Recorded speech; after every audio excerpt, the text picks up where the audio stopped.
ta đa nè chấm ta xanh ôi ta từ đây tới vậy ta chấm ta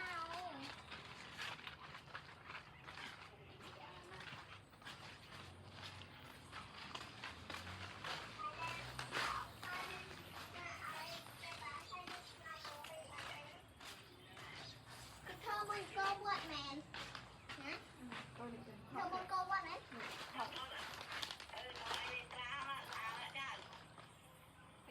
mặt tha thật cạn mừng cô quạt ok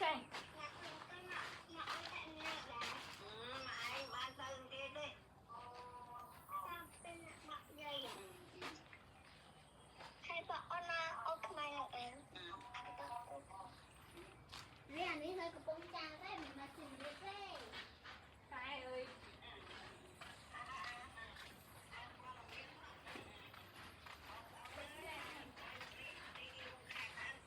ô đơn đầu tiên à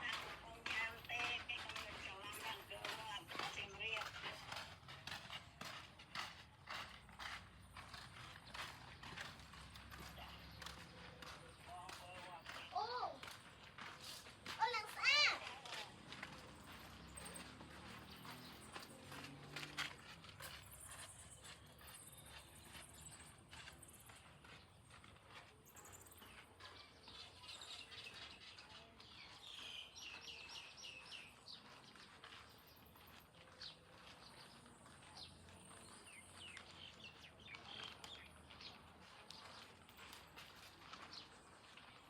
ôi thọ cái này mạng thôi ta này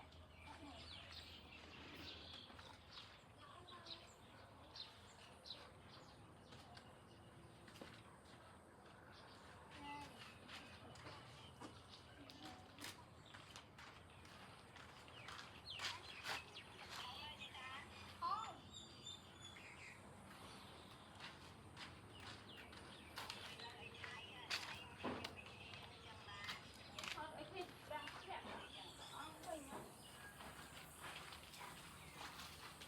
thọ à thôi nó ta tôi sắp ơi nó mình đang không được bắt tôi sắp đi thế này chẳng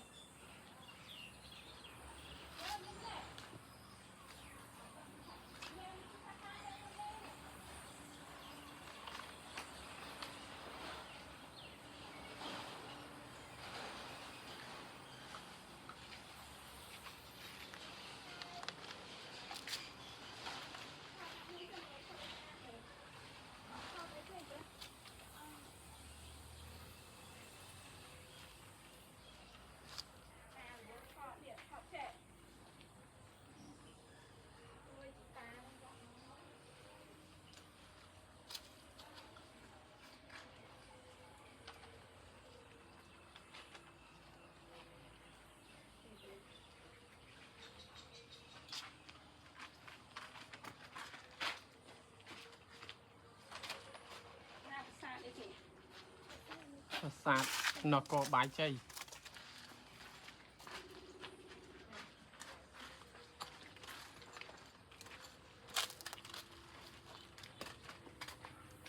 từ mai hờn nè tê vật đà bong chụp thật nhưng mà đang mình tê vật đà để xa lòng thía nè nâng này là dựng đằng cho mặt đấy ở đấy ao chị ta phó tới bông thọt chia video mùi đầm bầy tục chia nụ sao thì mới sẵn chị ta sẽ thọt đây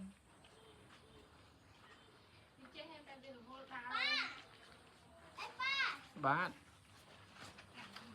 đà chạm nhầm hơn nữa mỗi anh tôi sẽ là nhận phi cho em thọ đây thọt chia video mới sẵn tập nông YouTube thì đang xa còn phi thì vào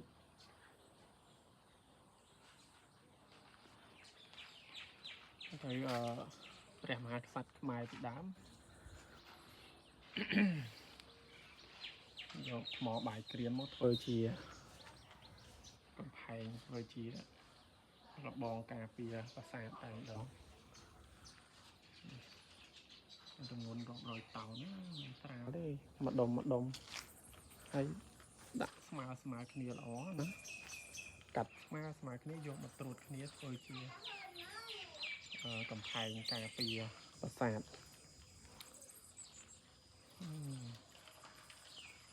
ចាស់ពីដើមមិនធម្មតាទេបងប្អូនអើយនេះប្រាសាទនៅខេត្តកំពង់ចាមเลยណាចាម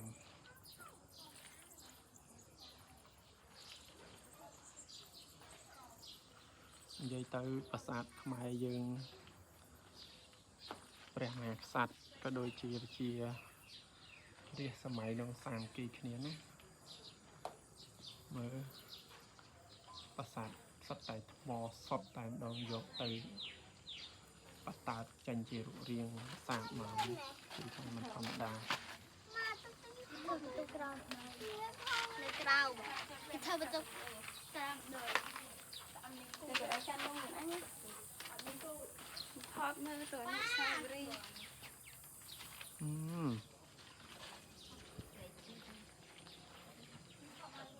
មករាប់រយតោនណាបើនិយាយតម្រុនវិញ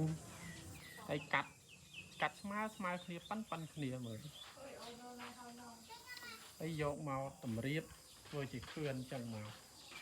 ហើយមើលប្រាសាទបងប្អូនអូយប្រាសាទនេះគាត់ដាក់ដុំថ្មយកមកតើតលើគ្នាបន្តបាទក៏ចេញជារូបរាងប្រាសាទចឹងមកអញ្ចឹងមិនន័យថាវិស្វកម្មសម័យនោះអត់មានអីជាធរណីមាត្រមើលមិនចាញ់យើងសប្ថ្ងៃទេមើលណាចេះថ្លឹងសម័យកាថ្លឹងបានល្អម្លឹងហើយអត់មានស្រុតទេណារាប់មើលទៅមិនតិច100ឆ្នាំហ្មងគាត់ថាខ្ញុំអត់ទៅដឹងពីប្រវត្តិរបស់ប្រាសាទទេយើងនឹងសិក្សាស្រាវជ្រាវតាមសិភៅតាមអីបន្តទៀតថាតើប្រាសាទនេះកើតឡើងនៅឆ្នាំណាទេនេះខ្ញុំអត់បានព្រៀងទុកឲ្យមកចាប់ដើមថតតែម្ដងបាទបងប្អូនមើលតាកំផែងការពារប្រាសាទបងប្អូននេះមកបាយក្រៀមមិនស្ដើងតម្រាស់ចូល2ម៉ែត្រហ្នឹងតម្រាស់2ម៉ែត្រហើយប្រវែងព័ទ្ធជុំវិញប្រាសាទហ្នឹងទោះបីជាថាប្រាសាទចាស់ត្រឹមច្រើនឆ្នាំយ៉ាងណាក៏ប៉ុន្តែយើងមើលទៅសម័យទៅដល់អតីតកាលដែលធ្វើរួចថ្មីមិនដឹងជាស្អាតប៉ុណ្ណាបងប្អូនតែនេះច្រើនឆ្នាំមកហើយច្រើនឆ្នាំហើយមើលនេះរូបចម្លាក់បាច់រចនាគឺថាអត់ចាក់ពុំស៊ីម៉ង់អីយកទៅចាក់ទេនេះឆ្លាក់យកតែម្ដង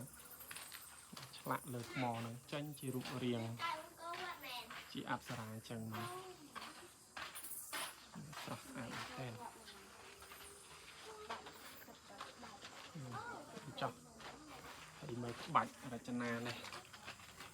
អូឆ្លាក់លើថ្មហ្នឹងតែម្ដងមើលអប្សរាមើលទៅអប្សរាលក្ខណៈស្ងៀមស្ងាត់ល្អណាស់ស្ងាត់តែទឹកមុខគឺថាអត់មានជាទឹកមុខប្រឹងទេស្ងាត់ទីបាត់ថាស្ងៀមស្ងាត់មែនតែមើលទៅញញឹមបាទមើលអប្សរាខាងនេះមើលថ្ងៃនេះខ្ញុំបានមកដល់ទឹកដីខេត្តកំពង់ចាមនេះដោយមិនបានព្រីងទុកអីទេហើយក៏ឆ្លៀតបត់ឡើងចូលមកលេងប្រាសាទនឹងតែម្ដងបងប្អូនប្រាសាទគឺថាទុកថាជាសំណាងហើយជានិស័យដែលបានមកដល់ប្រាសាទនេះពាក្យថានិស័យមានន័យថាយើងធ្លាប់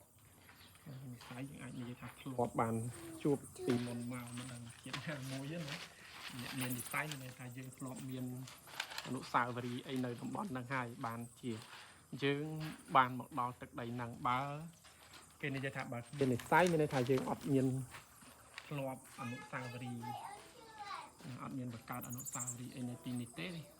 បានជាมันអាចមកដល់តែបើថាបានមកដល់ហើយគឺមានន័យថាមាននិស័យខ្ពស់ណាស់ណាមាននិស័យខ្ពស់ណាស់បានមកលេងប្រាសាទដូនតាខ្មែរយើងហ្នឹង បាននៅក្នុងទឹកដីនៃខេត្តកំពង់ចាមបាទអ្នកក្រុងកំពង់ចាមណាបងប្អូនហើយមើលនេះអូយខ្ញុំស្ងើចសរសើរកម្លាំងសាមគ្គីរបស់ដូនតាខ្មែរយើងដឹកនាំជារាជធ្វើណាបងប្អូនកម្លាំងសុទ្ធនេះអត់មានគ្រឿងចាក់ណាកាលពីរាប់រយឆ្នាំមុនណាណោះយើងគិតចឹងចាស់ព្រោះសម័យមុនវាអត់ទាន់មានគ្រឿងចាក់អេឡិចត្រូនិកអីឬក៏គ្រឿងចាក់បច្ចេកទេសវិស្វកម្មអីទំនើបដូចសពថ្ងៃនេះកម្លាំងដោយដៃនិងកំណត់ប្រាជ្ញាមកគិតឃើញថារូបរាងធ្វើបែបណាហើយគឺថាប្រើដោយកម្លាំងមនុស្សនិងដំរីសេះសត្វអីចឹងទៅបានកើតជាប្រាសាទហ្នឹងបាទជាប្រាសាទ